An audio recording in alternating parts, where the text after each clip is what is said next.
As we would all be a little bit confounded on how to actually speak, act, or deal with aliens. So where does that leave us?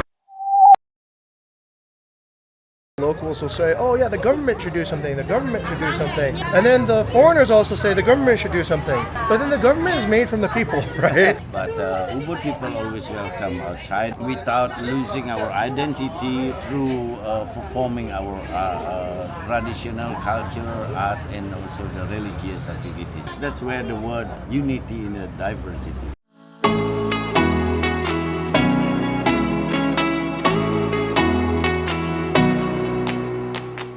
Let's go explore Ubud and see how this particular area has developed in a much more guided and stronger way than other parts of Bali. Come with me. I'm here in Ubud on Jalan Hanuman for a lovely morning in mid-July 2025. Jalan Hanuman. As a quick tip, whenever I have a battery die on my phone, which happens from time to time, and I need to know what street I'm on, I generally just look at the signs and it'll usually have an address on it. Now back to this story. The story of Ubud is uniquely different and noble, very noble. It's more noble because literally there's a king. There's a king of Ubud that lives in the palace, and what he does, or more appropriately, maybe what the culture does, is guide and lead development. I think this is an inspiration. This is an inspiration because one of the most common problems we see in Bali is a lack of leadership. And a lack of leadership stems from what we call the bystander effect. The bystander effect often happens when two people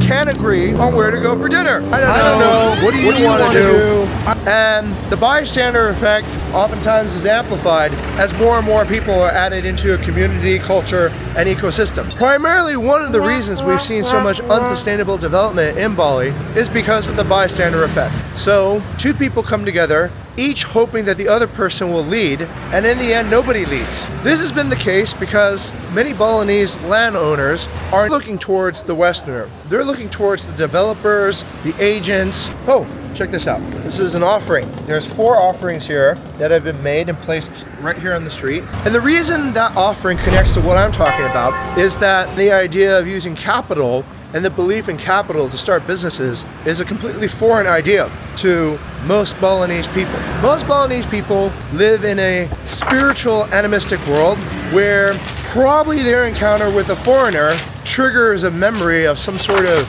strange animal, like an alien perhaps. As we would all be a little bit confounded on how to actually speak, act, or deal with aliens. So where does that leave us? The glory of Ubud is that most of the monarchy here have actually learned how to deal with foreign investors, foreign artists. And this all started in a Pita Maha collective, started with dozens of foreign artists merging together with Balinese royalty, aristocracy, to basically come together and define the architectural, art, and design direction for Bali. And so this experience of being familiar with how to work, collaborate, and understand the foreign mindset became, I think, a good template, and it became a successful direction. Having opinion leadership, design leadership, policy leadership, that improved the direction in which Ubud was able to successfully navigate the crisis of growth. What would that be called? What's the right word? The right word is the complexities of modernization. Modernization is a clash of different cultures, different religions, different belief systems,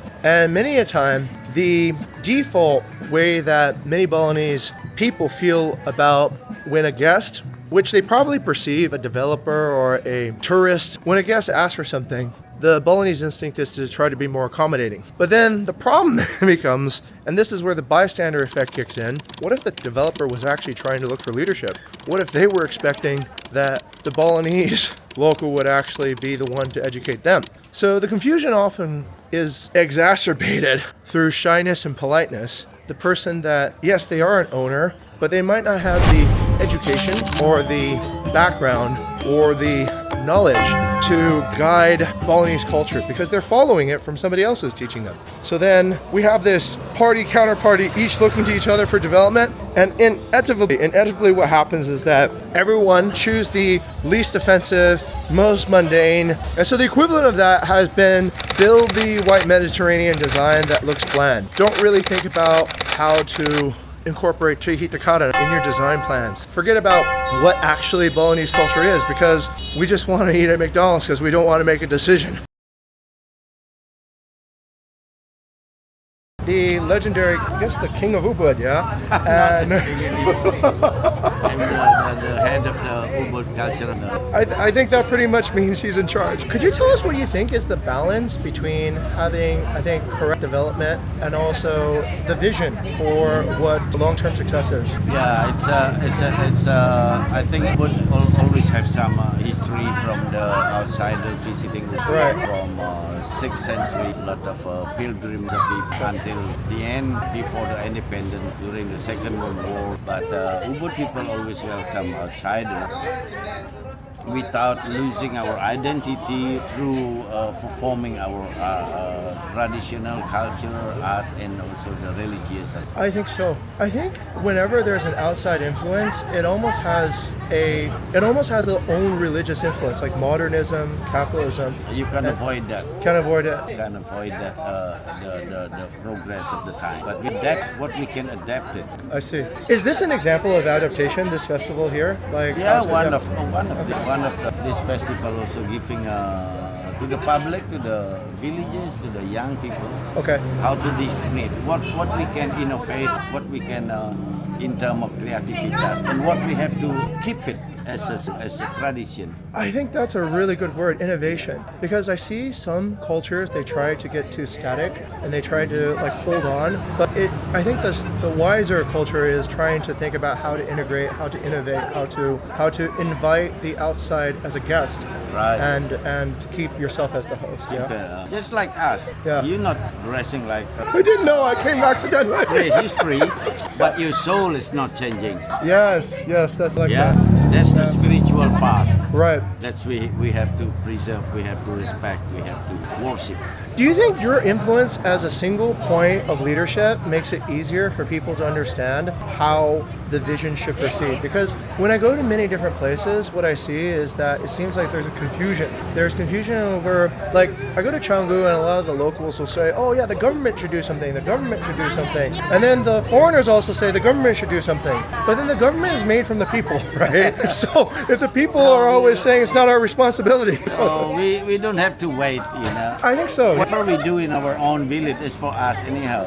Government have many things to think and to find some solution. But nevertheless, we always also remind the government for their legality, they propose in terms of what you call the infrastructure. So we have that kind of collaboration. Got it. Speaking of this, I have another theory, and you're probably the best person to talk. I think bridges create a confluence of two cultures, because I went to Penglipuran, right, the old Penglipuran, and I noticed that there's one culture, and they have a culture. They want to be the cleanest village, but then as soon as you cross a bridge, the culture changes. Yes.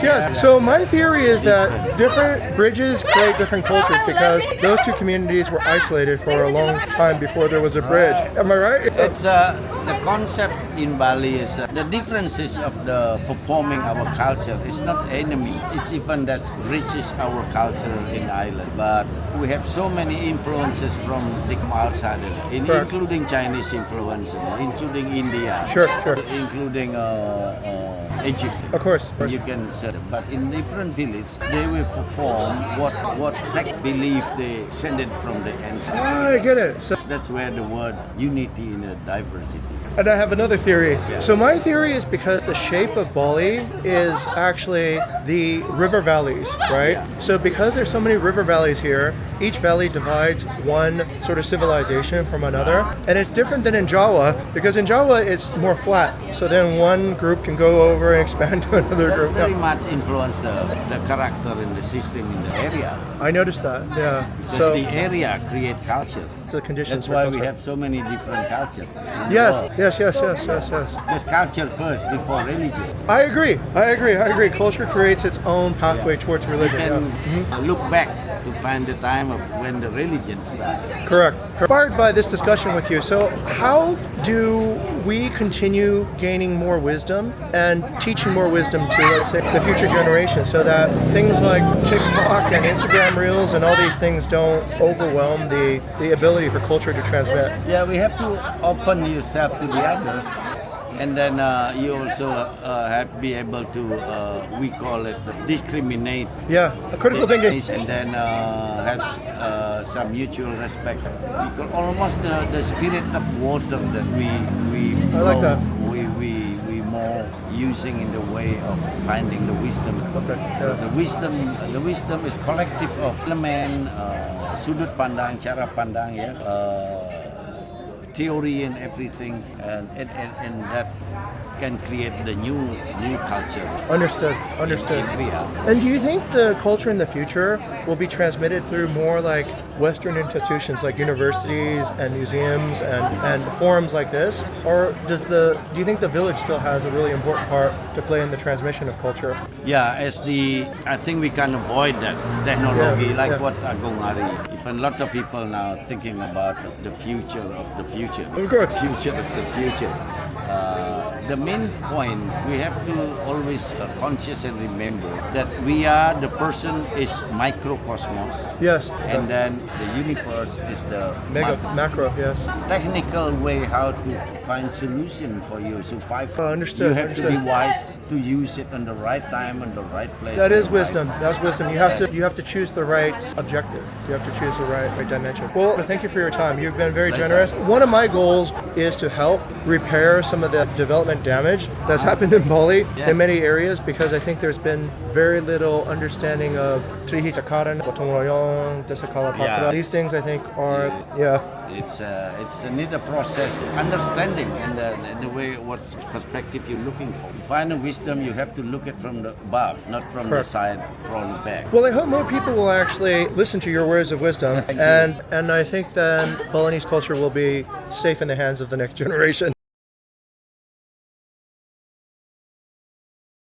Hopefully, through more episodes of the Bali Business Review, through more research we can do, everybody can collectively start incorporating higher quality conversations. What everybody really wants is a more sustainable, is a more beautiful Bali, gracious to the local cultures, inspiring for future foreigners to come here, that doesn't have negativity of mass tourism, that can be a legacy that investors make, not just in profits, but also celebrating the majesty of the Balinese culture.